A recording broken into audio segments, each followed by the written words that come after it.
coming on to first, I'll write what would be some business requirements, or in other terms functional requirements. We all know that we can send message, receive message, we create groups. So we support both one-to-one and one-to, so basically group these both messaging formats. Last seen, online presence. There is also this end-to-end encryption. Obviously this requires its own topic dedicated. I might try to touch upon it. I will be only giving a very brief, does not mean I have completed entirely about it. That's why I'll keep it a bit below the line. But I think this is what we generally see. But there is something more that we also have seen lately. This is multiple devices. So basically, in case you guys don't know, WhatsApp, let's say I personally have a tablet, a phone and 2 laptops. So I have WhatsApp in all of them, and my chats are synced across all the devices. That's what multiple devices is all about. So if somebody sends me a message over here, it will reflect over all the devices. And if I send my message via one device, when I open WhatsApp on all of these, it will start showing up. So the sync is consistent across all the devices. If they are online, that is another prerequisite. So removing up this area. Now having said all of this, let's start thinking what might be happening. Say I have a user, say client 1, or in this case I'll say user 1. A better way would be to say client. Now that I have already said that devices are into consideration, let's for some time understand that user 1 having a phone is considered a client 1 and a laptop as client 2. So this is client 1, this is client 2, and for the sake of the discussion I'm going right now with client 1 terminology. So removing the clutter again. For very obvious reason, there will be a load balancer and there will be a server, and we send a request. So far, or in most of the cases when I am designing any of the system, I generally go with a REST API. Let's assume what happens if I send a REST API request, that API send, and in the post body, obviously it is a post request, I'll be doing send message, and it will have the message. I'm not listing out other things created at, but it has the content. Then we have to also put another request to get,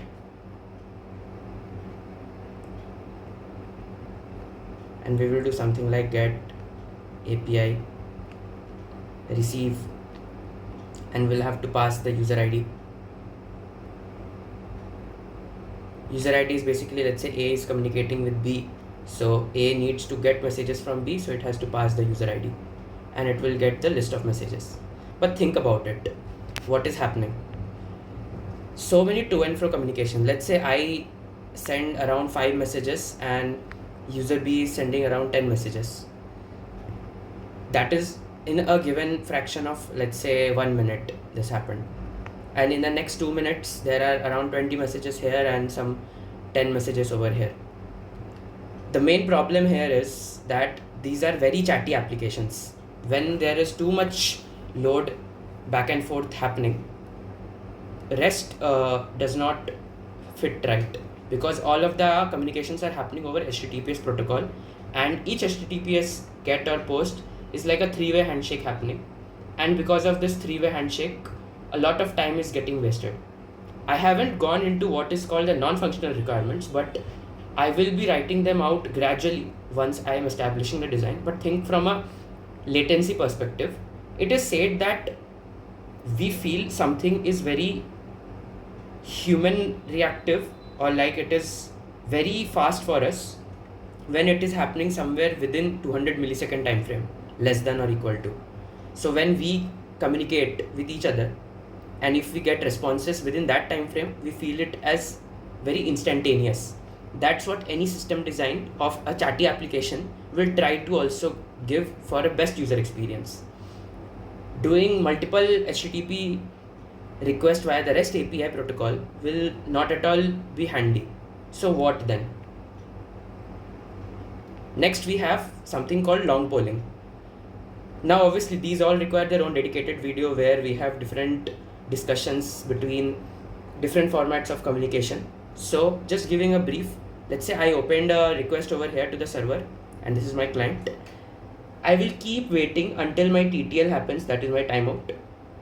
And if I get any response by then I will close the connection.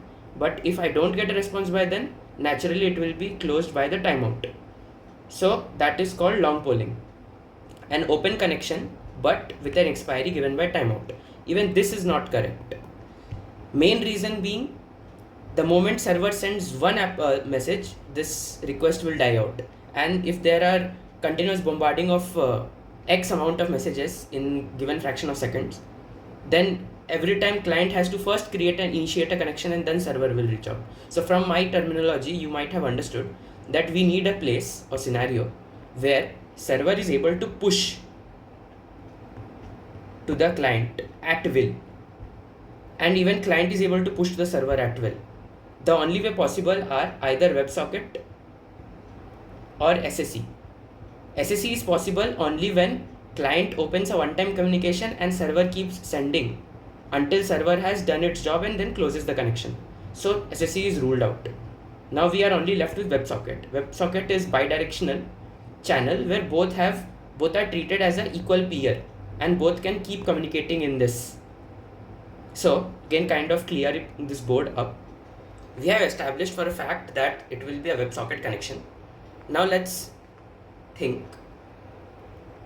Client 1 and client 2, they both have to create a communication with this server, and there is one server at this given point of time. So how does a WebSocket communication happen? It's easier said than done. First, there will be a GET kind of a request with a WS protocol. So it's not like your HTTP URL, but with a WebSocket. And if we want to keep it secure, then we go with a WebSocket secure socket. So obviously we'll be going with a web secure socket, and the client has generated a request. Obviously first it will hit the load balancer and then load balancer will forward it to the server. So what is happening over here? Once the server receives this request, it will look into itself and see that there will be a lot of things kept in the header, like upgrade request, connection of type upgrade, then the WebSocket key and the version. Mostly we go with 13, and WebSocket key is from a cryptographic security perspective. Connection will be of type upgrade, and in upgrade it will be of type WebSocket, because obviously it could be SSE as well. So the point is, once these headers are passed by the server, it will then decide if it can upgrade or not, and if it does, it will reply back with a 101. Once this happens, then cryptographic key exchange will happen and a secure WebSocket connection will be opened up. Let me change the color a bit now. So I have represented it with WebSocket 1, and the same, this opens a communication with WebSocket 2. Now mind you, the reason REST API is so famous in the industry is because it is stateless. For example, by stateless what we mean, say client 1 requests for any resource to server, it will go via these verbs like get, post. Let's say I go with post and with get, and with API say fetch and the resource ID. That means the server does not need to have any information about the client. It will use the entire information via the API itself and then fetch and provide the resource. Same goes for post and any other verbs that we play around with the rest. But in case of WebSocket, it is not stateless, it is stateful. There we go, I have bolded it out, and this is a stateful server. What it means? So today different languages have given a lot of abstractions in terms of framework of WebSocket, but if I bubble it down to on a C++ level implementation, there are FDs or file descriptors, and each WebSocket is actually represented by FD. So WebSocket 1 at a kernel level, let's say it is FD1, and WebSocket 2 is basically, this is WebSocket 2 and this is WebSocket 1. So the server has to manage and maintain these list of things, and then they are actually represented by bits, and then there are bit set. It will spend its cycle at a kernel level, CPU cycle, to read which bits are flipped. Flipped means fd1 bit has received a message and it will read it out. If it is 0, that is fd2 in this array, then it doesn't have any active signal over it. So basically these are signals that are getting caught. Not going into kernel level right now, but this is an interesting topic that I have kind of closely worked with. I will maybe discuss in a later video based on interactions on the comment.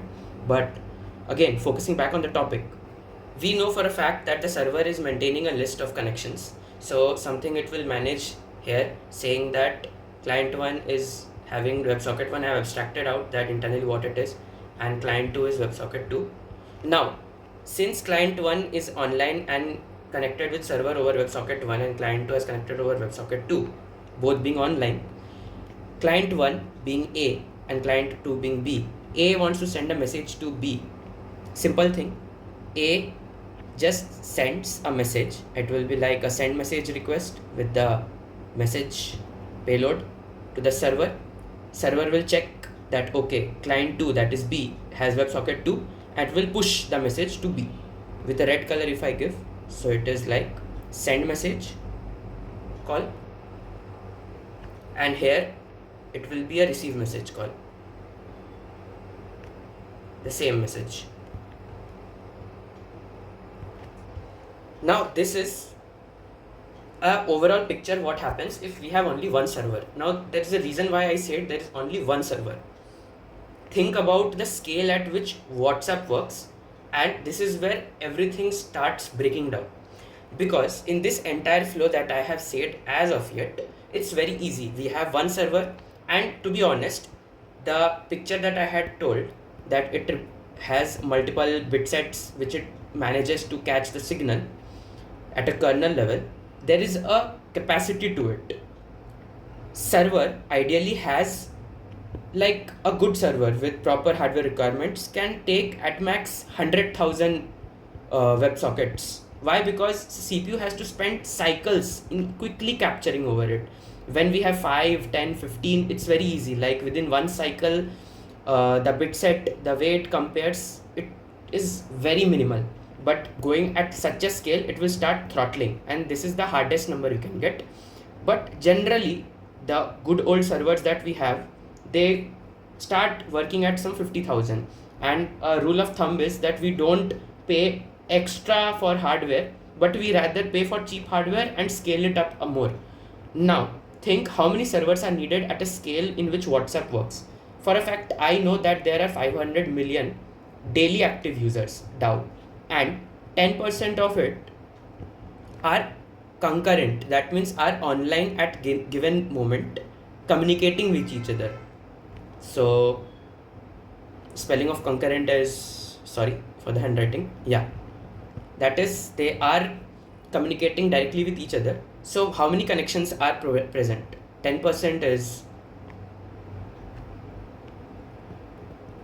10 to 10 power minus 2 into, we have 500 into 10 power 6 divided by one server is supporting 50 into 10 power 3. Obviously, I don't want to flex my multiplication skills or division skills over here. It's somewhere roughly, I mean, in this terms exactly it is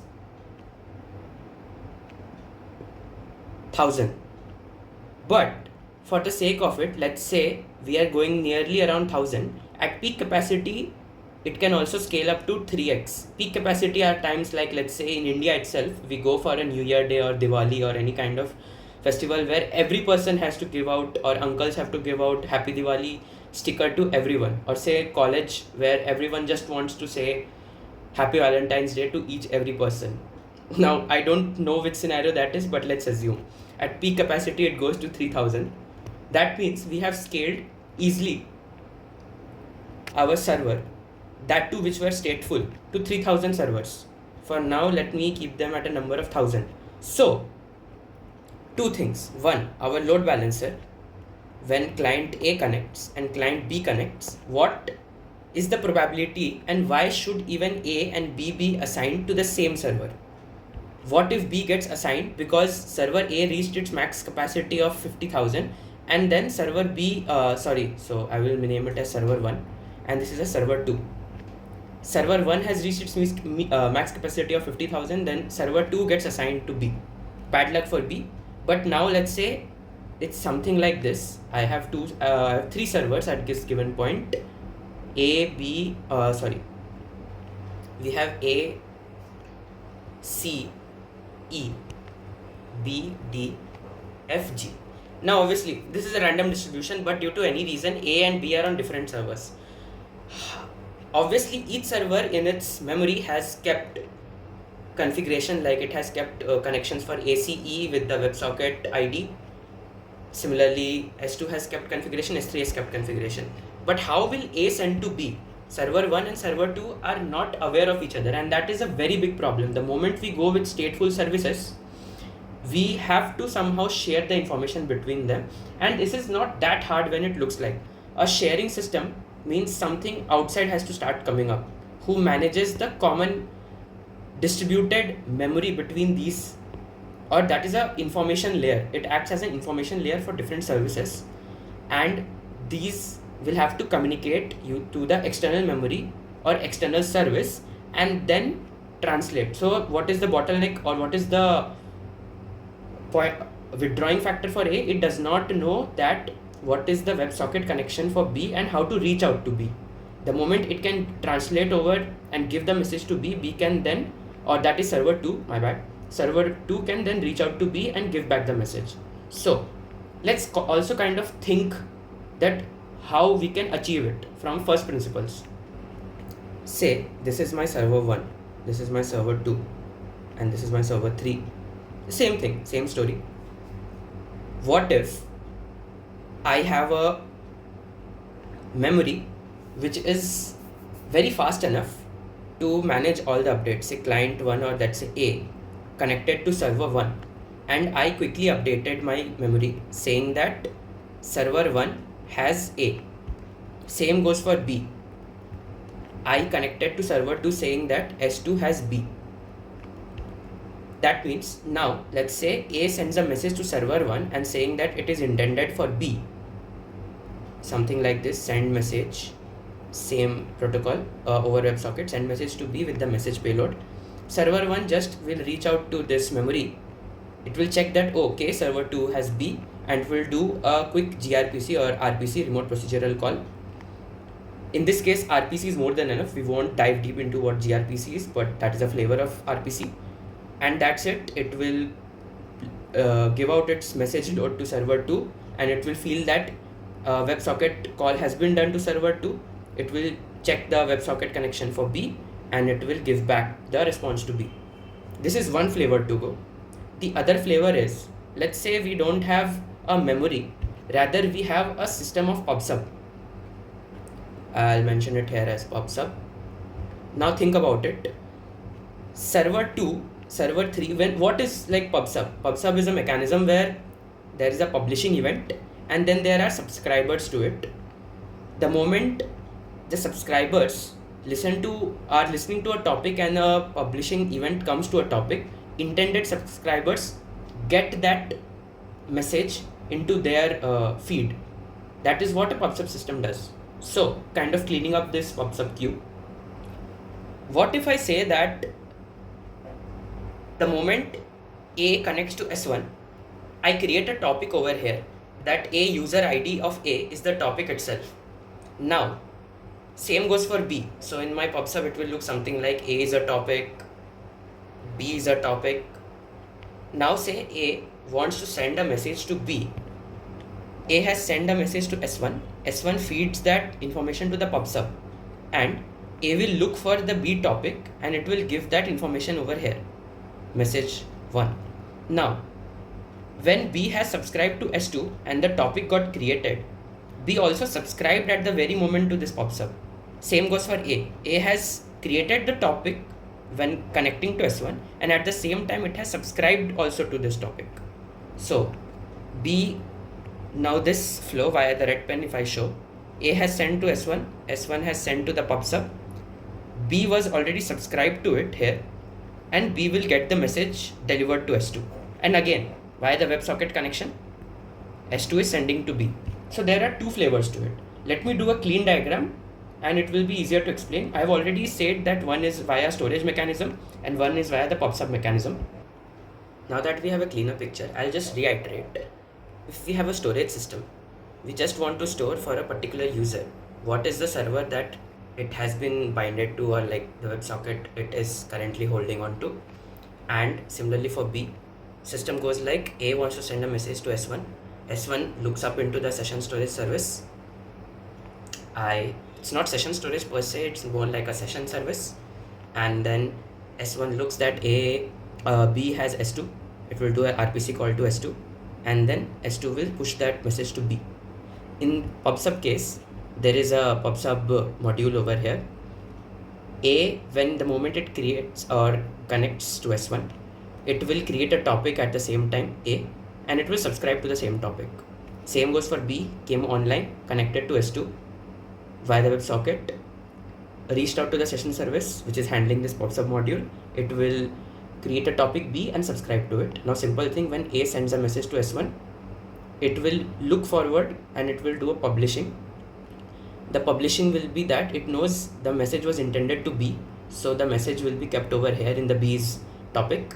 Because S2 is already subscribed to B topic, it will get the signal and the message will go into its queue and finally it will be delivered to B. Now, how is this happening? Both the things.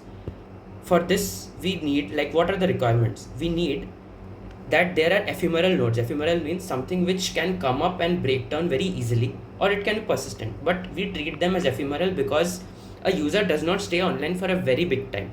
So there are multiple WebSocket connections coming up and going down. A simple thing we can do is store it in the Redis. As simple as that. So this will be, I like the color red for Redis because that is how they represent their system. So again, this will be via Redis. Here, PubSub system, it can be Redis or Kafka, but Kafka is actually not meant here. The same reason why we chose Redis as the volatile system over here is the same reason we will be choosing Redis streams as a volatile system over here. By volatility, we mean these WebSockets are so subminimal in nature, like the time for which they stay active is the reason why we don't want to go towards Kafka. Now Kafka needs a dedicated video and topic. I won't deep dive, but think in this way, that each topic that Kafka generates is very resource heavy and it is meant to persist the message. There is a reason that why Kafka exists, and it is not meant for this reason, but Redis can do it very easily, and that is also very simple. What A will do the moment A makes a WebSocket connection to S1, S1 will reach out to the session server service and it will say subscribe. That's it. In case there is no topic existing, here will be the topic name. The topic will be created and automatically A will get subscribed to the topic also. So in one command, two things are done. Now, same goes for B. B will also put a subscribe and topic will be created and B will subscribe to it. Now the moment A disconnects, it will do an unsubscribe. So un and then the entire subscribe. And Redis behaves in the way that if there is no subscriber to a particular topic that is called channel over here, then this topic will be deleted. And at the same time, if I have to push the messages, then I just have to put a publish with the topic name.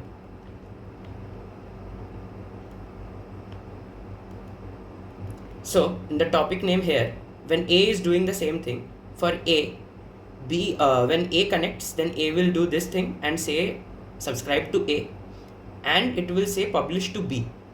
Same goes for when B is doing a WebSocket connection, B will only say subscribe to A. B will say only subscribe with B. When A sends a message, obviously it will do a publish to B, and because B is existing, then it will be read by B. So that's the point. But here, if you look at my words, you already would be asking, what if B was not there as topic? Now, why did you ask me this question? This means due to some reason, B is not present over here as a topic. And that is only possible when B did not ask for a subscribe. And when can B not ask for a subscribe? That means there was no WebSocket connection initiated with S2. And that means B is offline. So this is the offline scenario. And this is very crucial. So let me just reiterate on what we have covered so far. We have actually covered send message, receive message on a one-on-one scenario when things are online. What happens the moment one person goes offline? Obviously, the person who is sending the message is online, but the person who is intended to receive the message becomes offline. Now let's explore that.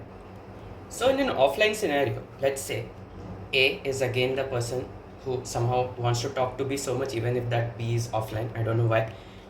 Maybe some reason, but okay, jokes apart. B has a phone and that device is offline. That means it's not an active connection with its intended server. A has woken up and has an active connection with server. The moment it sends to the service discovery, so basically there's the chat server S1, and then there is the service discovery. So we'll say as service discovery at this point, created a connection with server 1, sent a message, server 1 communicated with service discovery, and it did not found. That means B is offline. There should be a concept of a mail inbox, which will be actually a message queue. Message queue is actually realized using persistent queuing mechanism. Here it will be like a Kafka or Redis stream again. At this point, we can debate between Kafka and Redis stream, and Kafka is a good choice over here because we want to persist it. Because think it in this way. The only thing is, the moment it has found out that the B is offline, it will simply give this information to message queue and it will be like a inbox. The moment B wakes up, it will come up. Now hold on, there is a lot of abstraction that I have done. First of all, what you see here is, say you are B and A has sent you a message. You get a push notification. You click on the notification, then your WhatsApp loads and you see the message.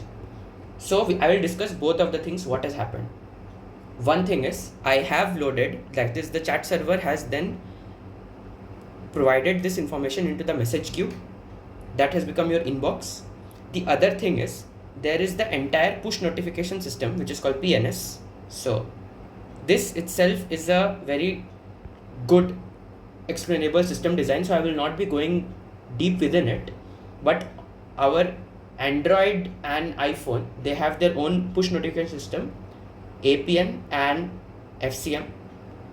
One is the Android Apple push notification system, and the other is Firebase cloud messaging system. F for Firebase and cloud messaging, I won't be writing it out over here, and same for A for Apple and push notification system. Or maybe let me write it down. There you go, Firebase cloud messaging and Apple push notification. The point is simple. Once the message queue has been done, the chat server will then delegate it to the push notification system. It's like sending a signal with the payload, and then the push notification will take care. So let's say you are an Android user, so via the Firebase cloud messaging system, you get that notification with that payload. The moment you click on it, you become online. Then you connect with the chat server, and that is when the chat server will, now there is a new resource that will be introduced at this point. One, there's a history of messages that you already need to see. So far, if you think about it, I am kind of deviating and jumping, but think in this way. So far, all the communications that we were doing, that message was not getting persisted. The downfall of it is, when both the users are online at the same time, what A sends, B receives, what B sends, A receives. But in such scenario, when A has sent something, obviously Q is acting as a persistent storage, but it's not necessary that it will always persist. We also need to have another level of database backup. This message queue is not a database. It is just an inbox delivery mechanism via which the moment it gets up, that is where we have to introduce a new service called messaging service and a new database for messaging. storing of the messages. Now obviously this database will have to be very highly available with a very high throughput. Think in terms of 50 million daily active users, everyone writing even 2 messages for a day. At the given time, there will be a peak load of 50 million requests coming in. Now, having said that, obviously this will be something of sorts of Cassandra or DynamoDB, like the typical NoSQL databases which are meant to handle this. That does not mean that everything will be stored here. This is the first time we are introducing one database. Obviously, A as a user will be stored in its in a user profile database. B also. These databases would be a SQL database. I have jumped off topic a bit over here, so let me come back down. B is offline. So now when B wakes up,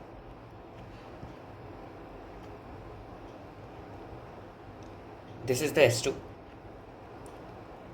It is connecting. When I show this, it is a WebSocket upgrade connection happening. And during this moment, there is a messaging service that we have introduced, and this is sitting in the database. S2 reaches out to messaging service asking, hey, and obviously when I say receive message, there are a lot of things. Obviously, one of them in the payload would be the timestamp or the last scene that this B has particularly. It will pass that, let's say mention it as T, pass this. It will reach out to the messaging service. Messaging service has this queue for it, which will have all the messages, and it will start offloading. In case of a rare event that messaging queue is down, we already have persisted into the DB as well. So from the DB, it will pick up via the query of all the messages greater than time T, and it will update its T to T2 or T1 in this case. So the messages, once they have been fetched up from here, the queue will be emptied. So this will no longer exist, and all of them will be pushed back via the WebSocket. And this is how we have managed our offline devices as well. So let me draw a cleaner structure to give more better understanding. The very first thing is when A gets online and it's assigned to a chat server via WebSocket connection. Obviously, there is also another entity that I did not. There is a session service. Now, the moment it has been assigned, it will update in the session service. Now, let's say a send message happens to say user B with the message. It will first of all go into the message service, even in the send request, and it will write into the DB. So why I am saying this is what I have not mentioned in the requirement, but I will add over here is durable message delivery.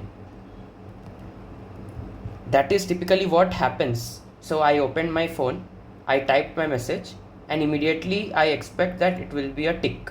So I'll come into this as well. We will go towards read receipts. These are intertwined to each other, durable message delivery and read receipts. Why? Because now the moment I have sent a message, before even the chat server reaches out to the session service to discover where B is, it will first go and tell messaging service to write the message into a DB. Now, writing to the DB could have been done individually, but there is a reason to message service, because at least in terms of chatting scenario and in other system designs as well, a unique ID has to be generated. So there will be a unique ID generator system. Here we say it as Snowflake ID. The reason being that there are plenty of messages, and the way you have to generate the proper ID, it should capture the machine code, the timestamp, and also some signature bits. So I'll be adding the description to Snowflake ID, but I can, and I will be discussing about it later when I am talking about distributed ID generation system. That is where this will be deep dived into. But then first of all, the moment A has successfully sent a message like via the WebSocket and it has reached the chat server, and via which it has written it into the message service with the entry into the DB, an ACK flows back, and that is when we have sent a message and we see a tick. It's a tick, it's not a double tick, and this is a double blue tick. I mean, if I make it blue color, then it will be blue tick. Let me change the color. So after color change, we have a blue tick as well, double blue tick. Now now the chat server does the next thing. It asks the session service. Let me change the color here. It will ask the session service that, hey, where is B? B is offline in this case. So there is a dedicated message queue for B, and it will send that message into this B. Now obviously, as we discussed over here, say B wakes up now and B goes and connects to chat server. Chat server will first reach out to the messaging service asking for, I'll draw it using this yellow color now. It will ask to the messaging service intended messages for B. Obviously this message queue should have sat closer to it in terms of diagram, but irrespective of where it is, messaging queue will look out into the messaging queue over here. If I write it as message queue, it will say that, hey, this has one message, and just to be sure, it will also look out into DB. Its message would be like this: read message along with the timestamp, last synced timestamp that it has, T, and it will start offloading all the message from here and from the DB, and it will push it over here via the WebSocket. And this is how we have done an offline thing also. So for now, what we have covered: send message, receive message, online and offline scenario with durable message delivery. I'll discuss about how it is durable, and also that I have introduced read receipts, how we are able to do it. So going back over here, message service was the critical service that has been introduced. As you have noticed, when I said the first thing, when we are delivering a message, we don't find even for what next chat server is. The chat service will first go and tell the message service to, hey, go and enter this message into the message DB. That is when the first delivery is ensured, and we see a tick only when we get the ACK back. Now for double tick, simple thing: the moment the message has been sent for an online presence of B or for a later presence, all the messages which are then getting ingested by the message service and then sending back via the WebSocket, and B has to send back a ACK over here as well. The moment this ACK happens, messaging service will pick up and update the message DB. For this, if we don't want this to happen also via the WebSocket, we can create another service, or we can reach out to the message service directly via post call. This is also possible. If I have given a lot of thought, and this makes a lot of sense. The moment it has received a message, no need to use the WebSocket as a channel over here. Rather, do a API call and send. Messaging service will update it over the DB, and this information will be again translated back via the chat server via the push notification. Any kind of messaging related information will be sent over the WebSocket. So this information will go towards A, and it will be a double tick. Now the moment B sees it, then the same another post on the message with the ID, and this time it is seen. This information will be sent as a post request, and it will again be updated on the DB, and this will transfer via the WebSocket into A, and that is what it will see here: tick, double tick, and double blue tick. Now where is the durability coming into picture? It is the moment when we have written the message initially. Now whatever happens, let's say for any reason chat server is not able to translate to B, even if B was online, still we have done the backup over here in the DB, and it knows that what was its last sync timestamp, via which it will make sure that all the messages before that it has, and anything after that it does not have. That guarantee we are getting over here. So let me change the color and see what and all we have discussed so far. Obviously, the only thing left right now is create group, online presence, and last seen. Last seen and online presence are somewhat similar, so I will discuss it at the end. Let's discuss about group, and that is because we have introduced tables over here. So let me create a new page and discuss about how group makes more sense if we choose a proper schema structure. So this is my app interface. We see multiple different, this is the homepage of WhatsApp basically. So we see the user profile and the name, or this is maybe the group name. Now see something. From a user interface perspective, all look similar card. Group, users, all are similar. So why not treat them similarly in the database as well? What if I say that I treat each as a conversation? That's it. That means if I am talking, user 1 has done a one-on-one to user 2, and user 1 has sent to group 1.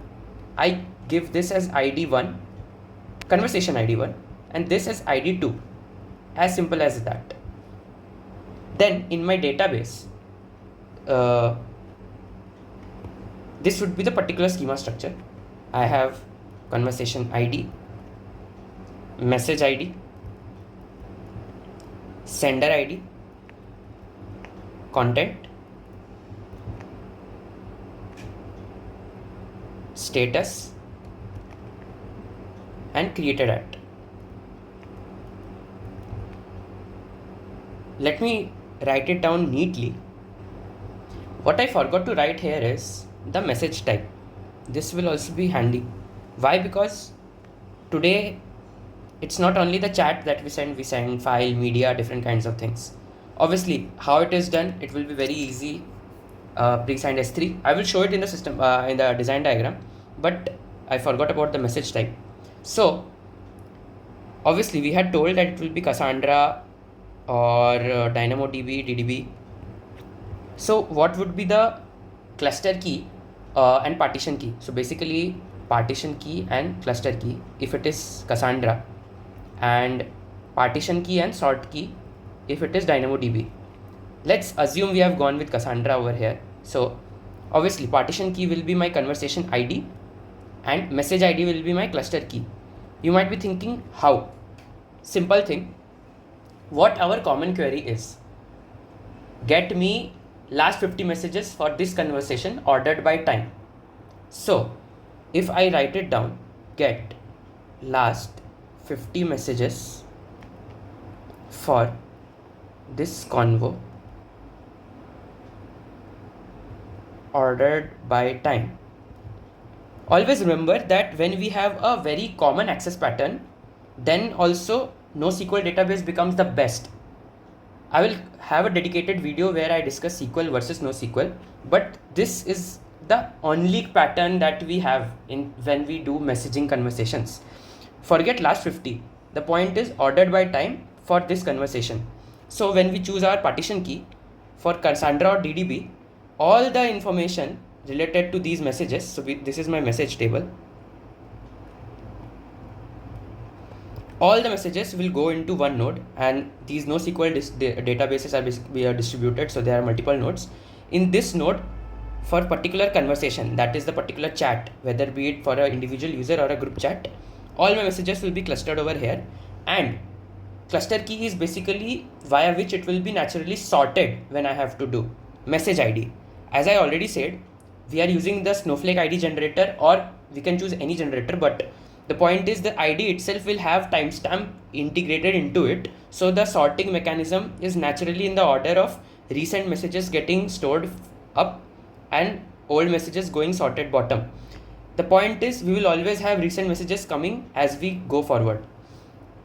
Once we have said this, we also need to know that in particular group which all users are present. So that would be our user conversation table. Again, I'll be writing it over here. This is our user conversation table. I have just introduced two important fields over here, and I will add a bit more. But think of this way. The moment you open your application, you see in the homepage view all the different conversations that you had. So what kind of query you might be doing? You will be asking, what are this particular user's recent conversation and what was the last message in each. Forget the what was the last message. So let me type the query out here.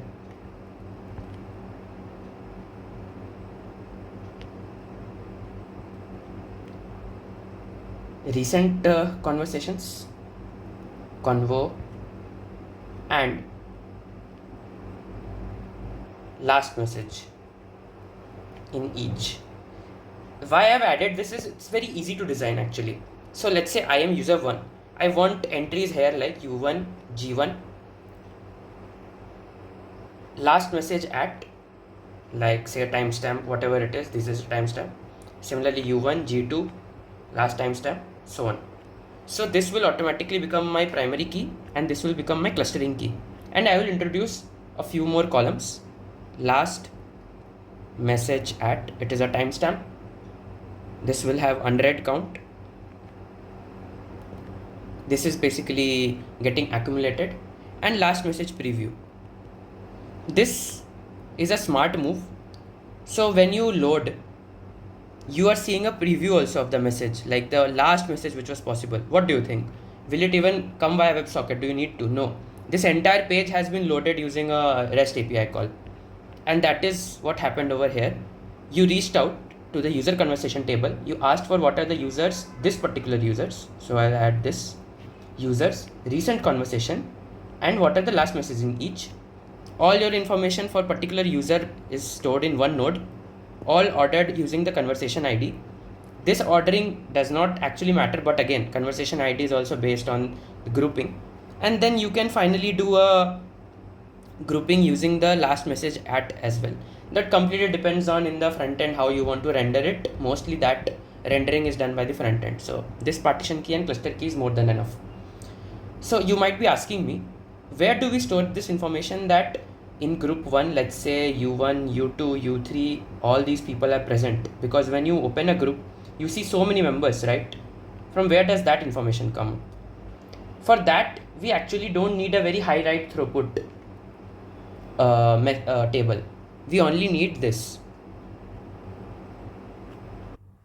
I mean, for groups, because they are not, as I said, rapidly written into the right throughput. Like you create group once and then you start chatting the moment group's created, or like wait for. Point is, group is created once and then updates happen as and when people keep joining into it, like accepting a group invite and all those things.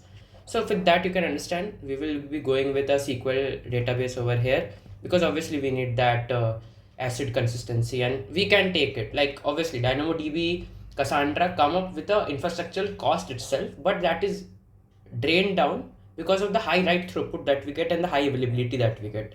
Here we don't need it. We will have a groups table, as simple as that. Groups table means group member table.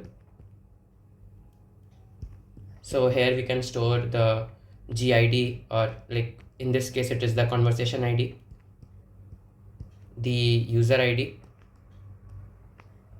role, and joined at. I mean all that meta information, like whatever we need. So in group ID, what user ID is there, the role like admin, member, all those things, and when they joined, all these things, and we are done. Now, this does not solve the entire problem of group. Here another problem happens. Say A is there and they send to group 1. I am removing out all the groups in between. The point is group 1 say has 100 members to begin with. So the moment A sends a message to group 1 and say all the 100 members are online, what will happen is, say chat server 1 is there, and due to any reason all these group members are also allocated either to server 1 or they are allocated to, let's say, server 2. In either of the case, it's not an issue. I will consider all of them on server 1. It has to, how it will identify, it will first look up in its own system. If it doesn't, it will go and look at the session service. It will reach out to it. It will get to know. Because it's in S1, it won't do a lookup, but for S2, it will reach out to session service. It has to do a fan out. And this is the fan out on write. It's a common pattern. We have already discussed about it in our Twitter feed system design, fan out on right. The problem is the more number of members we have in a group, the more the server has to keep sending the message individually. But again, the solution is here itself. How are the users allocated to a server? What is the exact strategy we do? We generally go for a geography based strategy and something called consistent hashing. That means we will do some numbering on our let's say hashing ring node. Let's say it's a numeric hashing from, I won't be explaining in deep because consistent hashing requires a dedicated video about it, but think about it. We position the nodes in such a way that when user 1 comes and we hash it in such a way that it falls somewhere, its hashed id is 50, and this is let's say 100 200 steps of 100 we are doing. All the users who are hashed between 0 to 50, they go onto this, and we choose the strategy such that they all are geographically located near this hash number 100. So when we are generating the id for user 1 so that it falls over the hash node of 100, like it falls between range of 0 to 100, we make sure that the geography id that we are using and the hashing function that we are using makes it fall into it. Obviously there are other caveats to it, but the point is why consistent hashing will be helpful over here. Say due to any reason 100 dies, the same reason why consistent hashing was introduced, we only have to take this load and reformat it to 200. The other way, when we do hashing, it has its own caveat that everything has to be retransformed, but in this case only this 100 or like whatever comes over here, this has to be transferred as a load into this next new server. Having said that, that means one thing we can mitigate out is we don't really have to do such a critical fan out on write. That means we have to just keep sending over WebSocket in the same server itself. But let's say due to any reason, there are now 500 members, or let's say somewhere greater than 100 at this case. Either those 100 are on a different server, and still doing for a 100 member group fan out on write is a very cheap task. Still we made sure that everything falls on one server. But if due to any reason the users are not on the same server, on a different server, and the load is very heavy, we can do another task. And mind you, all of it is when say 500 members are there and all are online. This is the most critical thing, because if they're offline, it's very simple. A, B, C, D, E. Even if they all are offline, my chat server is already identified while reaching out to the service, which I have already discussed over here. That there's a session service and it finds out that particular is offline because it has not found out that entry in the session service discovery. That means they have their own dedicated message queues, and it will just push that into them. And then on the it is not even doing a send via the WebSocket. Whenever they come online on their own time and flexibility, they will then via the message service, it will be shifted back to them. This is very easy. The only thing is when all of them are online, we can do another thing. We can create another dedicated Kafka queue, and we can spin up individual workers. Say these all are then offloaded into as a topic for this particular group. The group is the topic, and all these workers they are assigned to only cater to, again, like this will happen in such a way that it will be only for 1 to 50 members. This will be for 51 to 100, and it will be for 101 to 150, and so on. Just a numbering example. We take those messages from the Kafka, the workers take it and start sending. So whatever all messages are there, the worker will ingest it, and it will only, its task is to only give it to 1 to 50 members. And what are those, like this worker 1, it will finally provide it to this server, the server 2, or wherever they are kept. That way this entire load will not be any more fan out on write, but it will rather be gracefully handled by the workers and sent to individual unit of members. But most likely these things won't happen It kind of depends on how we have assigned those members, and chances are geographically and by the use of consistent hashing, these users should be on the same server. And if the load is increasing, chances are most of them are offline. Only a few members remain online at any given scenario. These are only during the peak load when everyone wants to wish Happy New Year or something in a group. Then this kind of scenario occurs. And then specifically for those times, this kind of a provisioning has to be done. Otherwise, things are good to go. So I guess finally we are only left with one thing, is online presence. That's pretty easy. Why? Because we have discussed so much extensively about Redis so far that this itself will be just a piece of cake. So what we know is, say A is there on the phone and he wants to look into the online presence of B. So this is a product requirement kind of a discussion. Why? Because main thing is, when B comes online, how do we send this information and to how many people? How to send? How many to send? If we are able to answer the how many to send, answers are very much straightforward. In WhatsApp kind of scenario, we only send to the person who is actively looking at our connection. So let's say A, C, D, all these are the intended parties who want to look. Even though B has a contact list of around 100 and 100 of them are on WhatsApp, I don't care about the 100 people. I only care about those who really want to know about this. So what I will do instead is, B, the moment it comes online, why not use an ephemeral or like a volatile system where we just have to say the moment B is connecting to the chat server.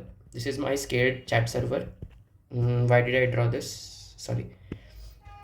And the moment it is connected to the chat service, it will also delegate to a Redis system, maybe as part of the session itself. So session was anyways handling Redis in-memory store. It will handle another Redis cluster or maybe the same Redis cluster. We don't care about it right now. The point is, I will run something called set and I will set a presence.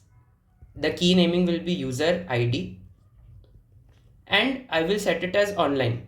That's it. And the TTL by default I will keep as 30 seconds. Now how this is helpful?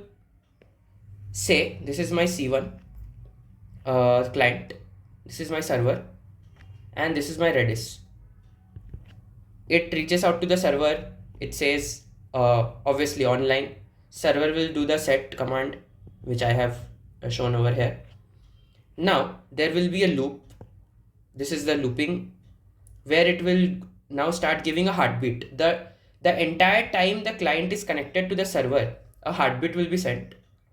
I will draw it as a heartbeat with a red color just so that you guys can understand. Please don't confuse it with Valentine's Day, but okay.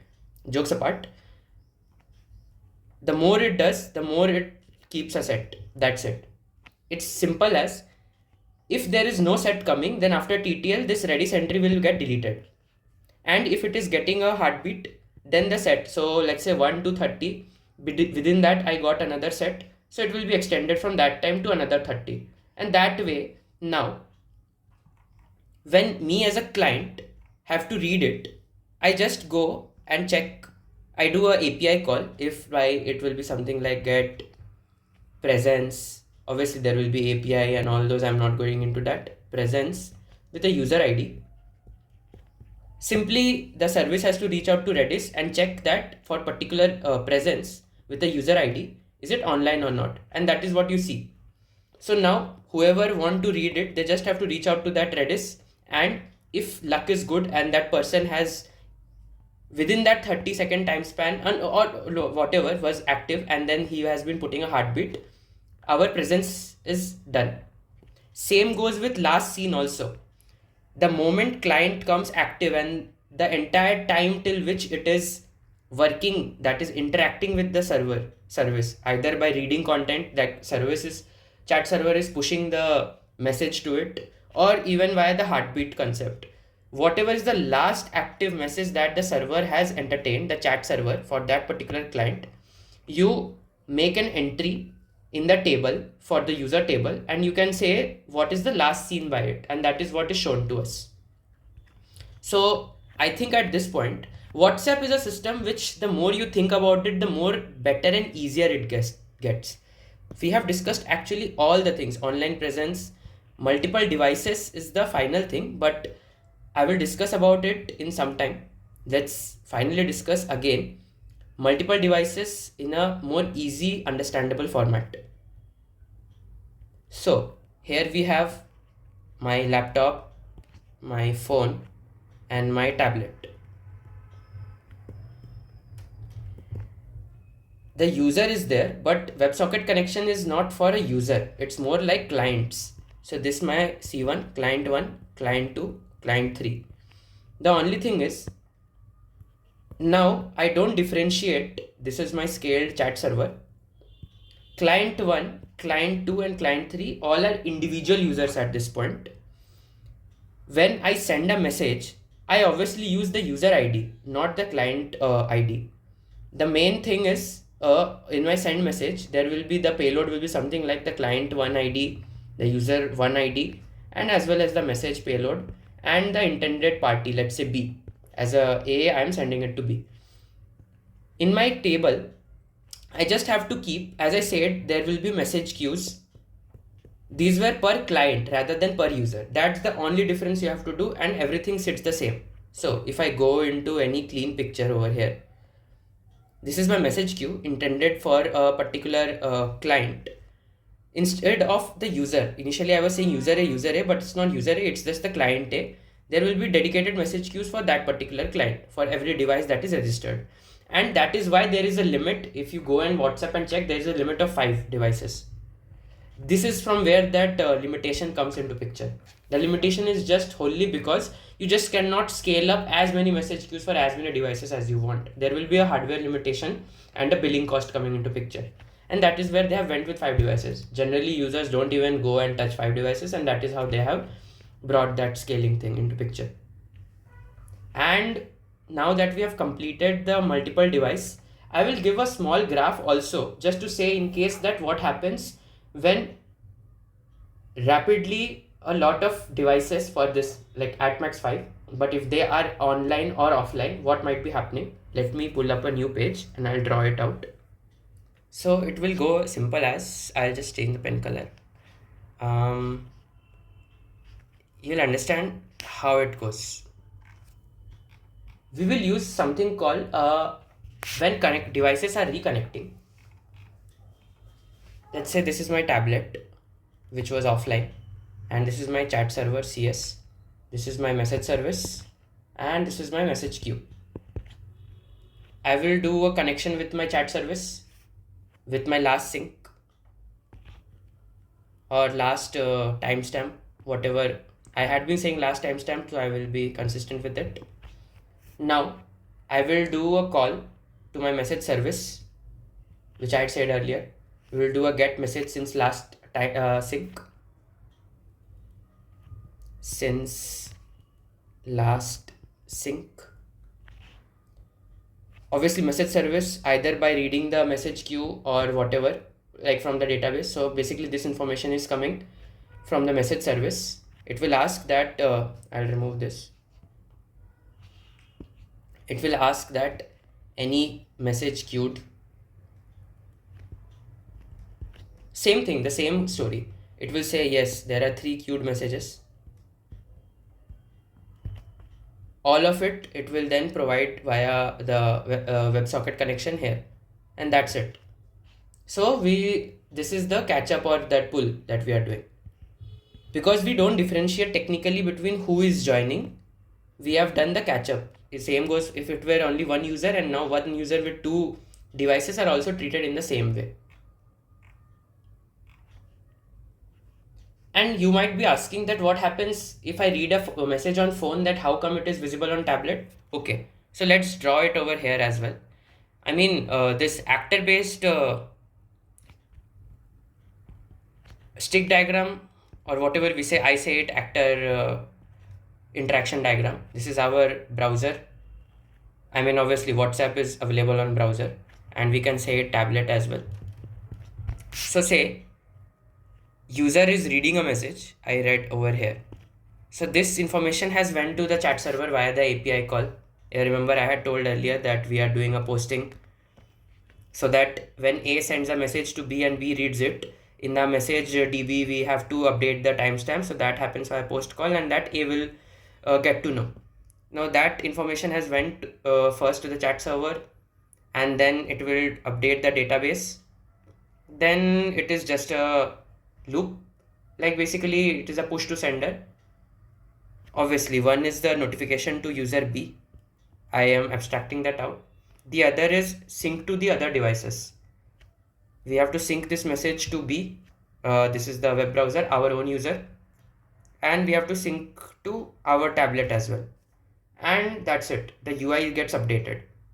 If we treat all of the connected devices like this, and this as individual users in one way, but obviously all linked to the same user, that's how you know that exactly which message to give. When you have to give message, then you do a query using the user ID, but when it is all about the queues and all the process via which you are doing a fan out, then you go via the device ID and you are sorting out this issue. So our final thing remains, and obviously as I said, this video can go long and this would be the final end spectrum to it. This is the end-to-end encryption. Actually, this is a pretty interesting topic and I want to dedicate it a very separate lengthy topic because it goes via the double ratchet algorithm. But think it in this way.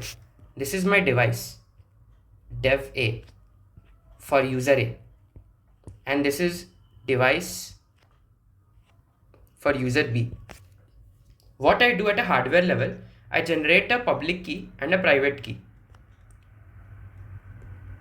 Same will B do. Now say this I say as K1, this I say as K2. Again this as K1 prime and K2 prime.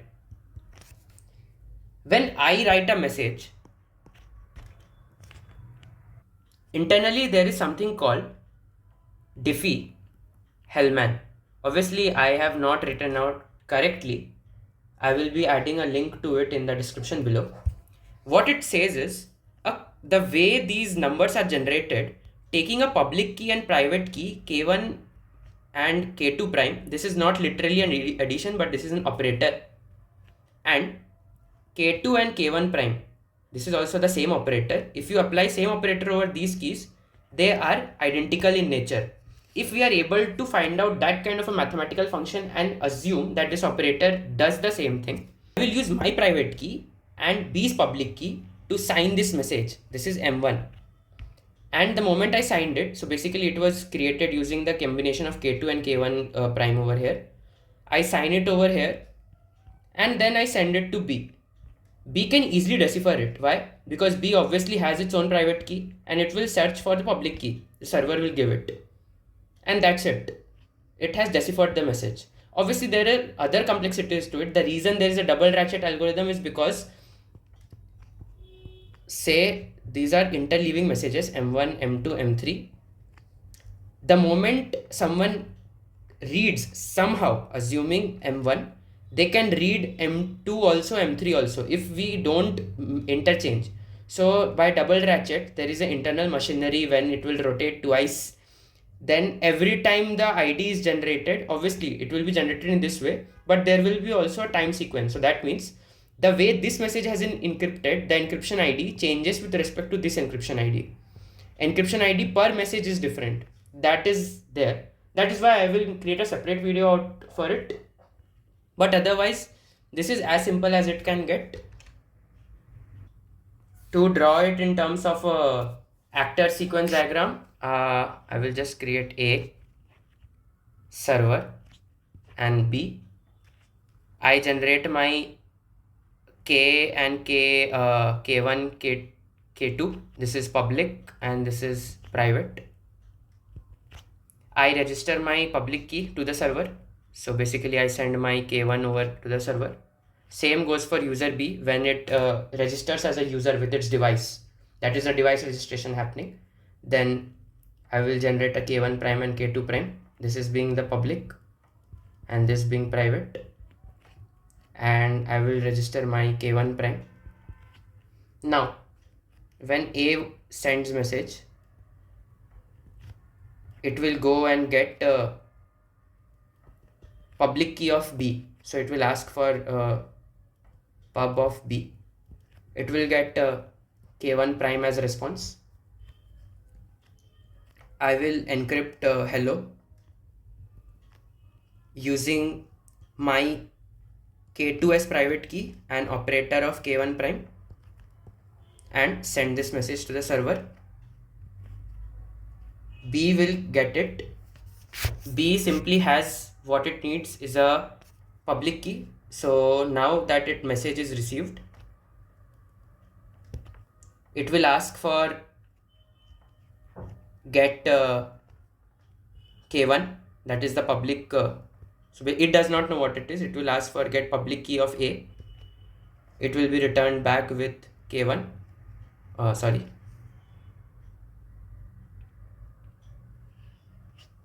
And it will just have to do an operator function of k1 plus k2 prime, and by the Diffie-Hellman algorithm, they both are identical in nature, so it will use this and it will then decrypt the hello.